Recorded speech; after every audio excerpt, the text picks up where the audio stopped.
biko ndị ọba amara onye kpụkwasara Obi Cubana okpu mmemme si kpufie nye amara ndị gbakọrọ wee kpu inye okpu mmemme si kpufie nye na onye unu kpụiri okpu mmemme ọwa ọtụ ya ozuhie a na-eme anya n'ihu were ekpu mmadụ okpu mmemme Obi Cubana fụtara ba atụjụ anya o mere vidio afta ka ndị be anyị were iwe na ihe mkparị ọ kparịrị anyị wee mee vidio wee na-agwa anyị na ndị anyị na ha nwanne Tinubu shee iwe ọga anyị nwoke mana last year after ka o mecha birthday nye Obi Cubana fụtara wee gwa anyị si na na-eme persecute na this gọọmenti na persecute ye na ha bụrụ onunu chere anyị chere onye ọwụna onye Igbo na onye ọwụna dịkwa dị maka persecution nyanwa ji ọnụ ya na-ekwe erekọdụrụ ya na vidio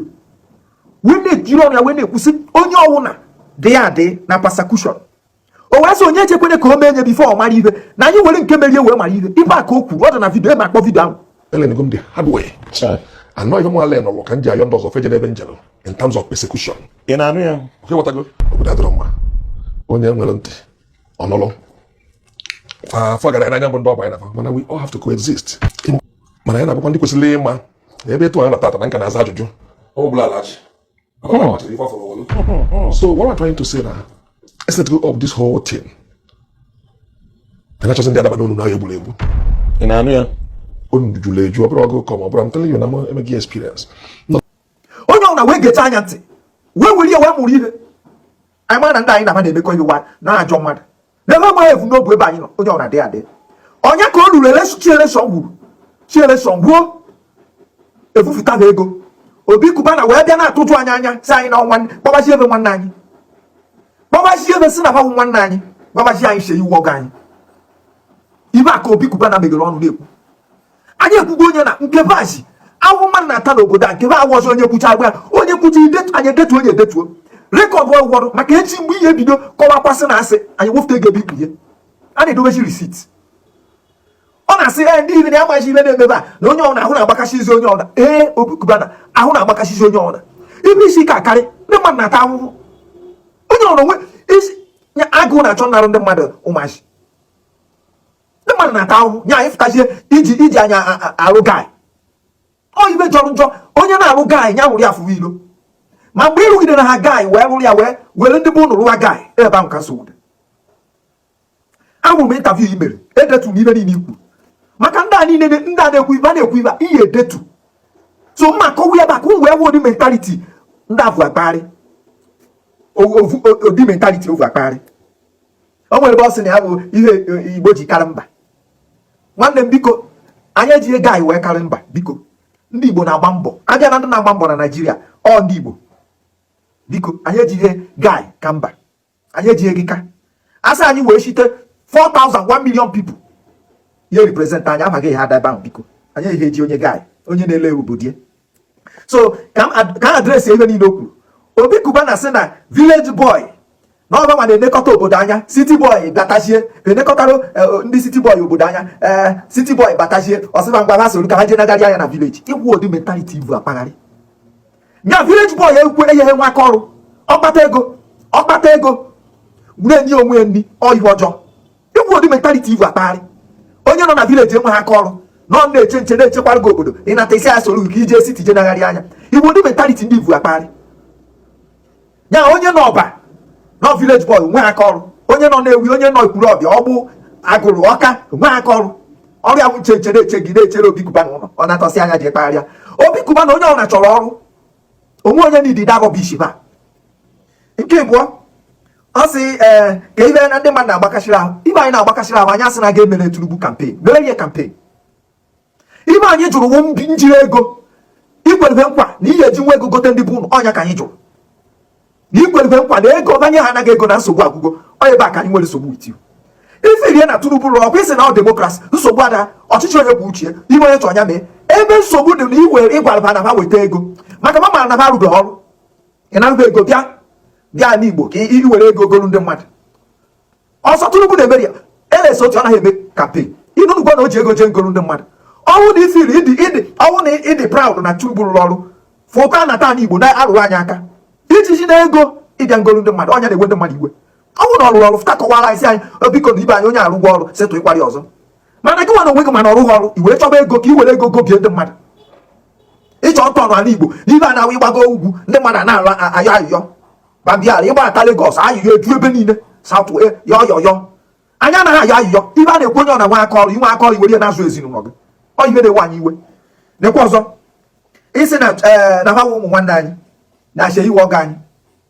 ịbịa gwafukwara anyị na ha hụ anyị n'anya oruba biko ọ bụrụ na ha ụmụ nwanne anyị wọga anyị gbababa jee kpụrụ MC Oruọmọ na ndị otu ya ndị atakịrị ndị Igbo mgbe e tụrụ elekshọn ha jee kpụrụ ha kpọchie bidogoro ebe ahụ gosi anyị na ha nwanne anyị na ha wọga anyị ha jee kpụrụ ha ọnwa na elekshọn ka ha ji echeta na ha nwanne anyị